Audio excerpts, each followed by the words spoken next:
For today's video, papunta tayo sa bagong head office ng Chigi Philippines. Dati kasi sa M2 Motorcycle Garage sila sa Makati, pero lumipat na sila ngayon sa JYP Racing sa Pasay. So tara, sama kayo, check out natin. Ito pala guys yung bagong Honda Big Bike Store sa Parañaque. Pasyalan din natin yan soon.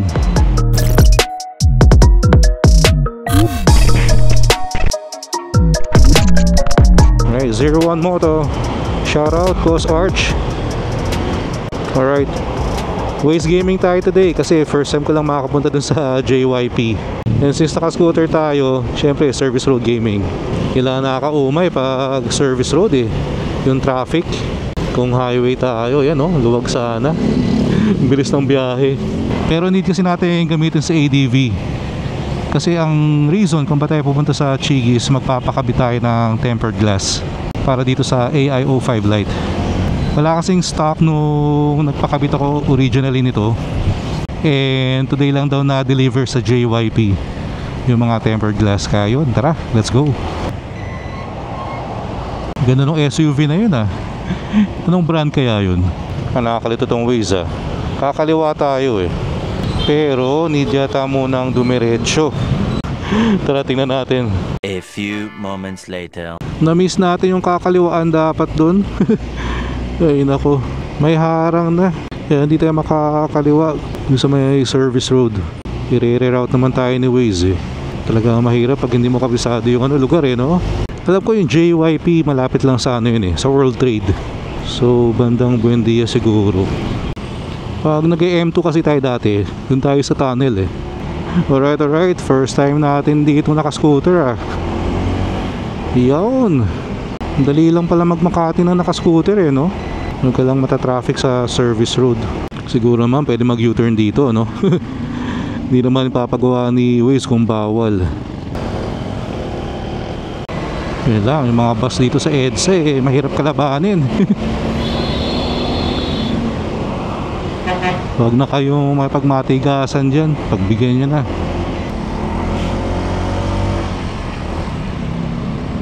Grabe na talaga ang traffic sa atin eh, no?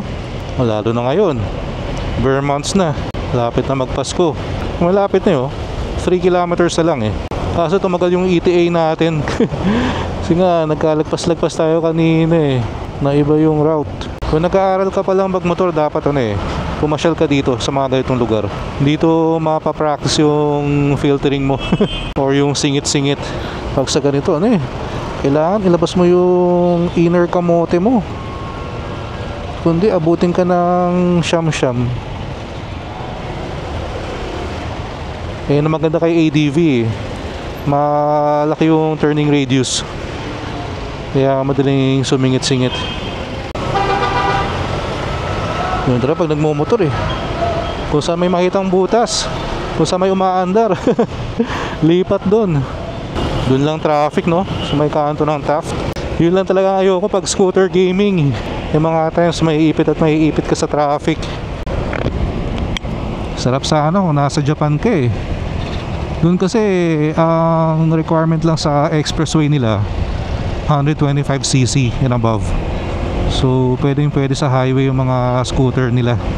Pero in a way naiintindihan ko naman kung ba't hindi pwede sa atin. Real talk lang tingin ko hindi pa tayo ganun ka-disiplinado eh para payagan yung lower cc sa highway. Alright,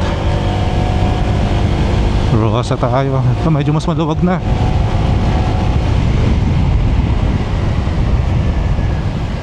Lapit na tayo, kita ko na yung flag eh oh. Tapos after pala natin sa JYP, daan tayo sa Starbucks Makapagal. Tambay tayo dun. Pwede kasi mag-park sa harap nun yung mga motor. So isa yun sa mga Starbucks na motorcycle friendly. Walang rektang kaliwa dito. So kakanan muna tayo, then tsaka tayo mag-U-turn. Yun ang nakakatakot sa mga ganitong lugar eh. Pag nalagpasan mo yung mga designated na U-turn slot, wala na, huli ka na. Ayun U-turn slot. Nakatakot naman tong bus na to. Kung makadikit eh. Sobrang lapit na natin eh, 260 meters na lang. So pag U-turn natin, dapat siguro kita na natin yan. Kasi ibang nasa kaliwa, hindi naman pala yung U-turn eh, oh. Like yung taxi na yun, yung dapat yung hinuhuli.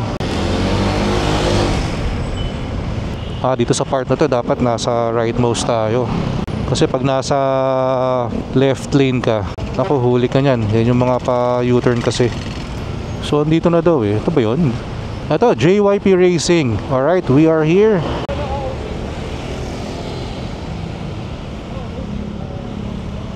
So dito na lang tayo mag-park.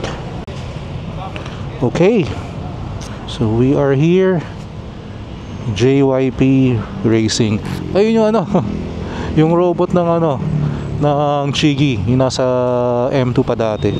Nalipat din pala nila.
Alright, so shoutout again to Chigi Philippines, Kina-san and Gino. Salamat sa assistance kanina.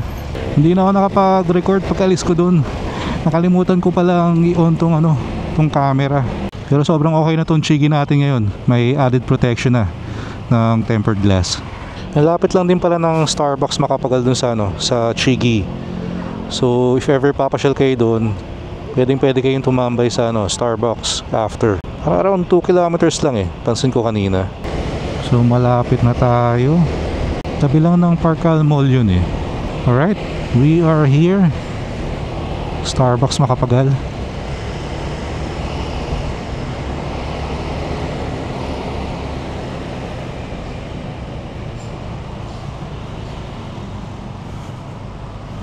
Alright.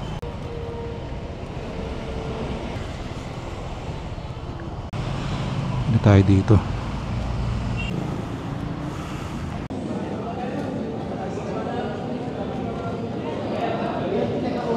Alright, let's go.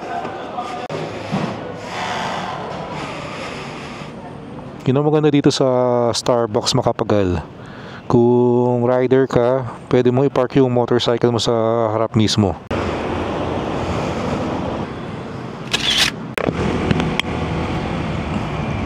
Ang sarap mag-scooter dito pag gabi. Maliwanag kasi. Magkakatabi lang pala yun, yung Starbucks, Parkal Mall, then itong Ayala Malls by the Bay.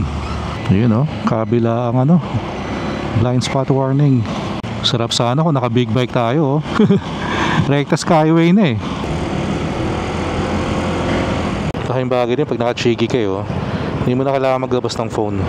Before kasi pag nakalabas yung phone mo, kahit na alam mong secure yan, during a traffic stop, nakakatakot pa rin eh. Hindi so pag bilang may humablot eh, di ba? Diba okay dito ah. Sobrang liwanag ng daan. Ito ang dapat gawin sa buong Manila or sa buong Pilipinas, no? Kasi mga kalsada pa rin tayo na paggabi eh. Talagang madilim. By the way guys, road to 9,000 subscribers na tayo dito sa YouTube. So kung hindi ka pa nakasubscribe, small favor na rin. Please click the subscribe button below and like and share the video. Salamat. Alright, so maraming salamat sa mga nag-join sa atin today.